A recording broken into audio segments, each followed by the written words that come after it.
Никој не знае кој сади марихуана под прозорците на жителите на Петровец. Фирмата која веќе започна со подготовките за садување на канабис за медицински цели, според институциите нема дозвола од никого, но никој не открива кој стои зад неа. Министерот за здравство Венко Филипче вели дека никаква апликација од компанија за овој бизнис не стигнала до неговото министерство. Компанијата која што аплицирала во моментов неа му таков документ не стигнало и не знам дека некоја компанија во Петровец во населено место аплицирала за таква плантажа. Ставот на министерот денеска беше причина да се предомислат и од Министерството за земјоделие, па од таму ни испратија нов одговор дека нема дозвола за фирмата која сади марихуана во Петровец. Вчера од таму го тврдеа спротивното.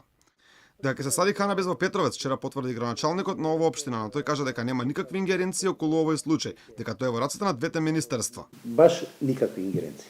И плюс таа парцела што има купено за одледување на марихуана е надвор од градежен реон. Значи, општината и воопшто и не ни дава и дозвола за градење.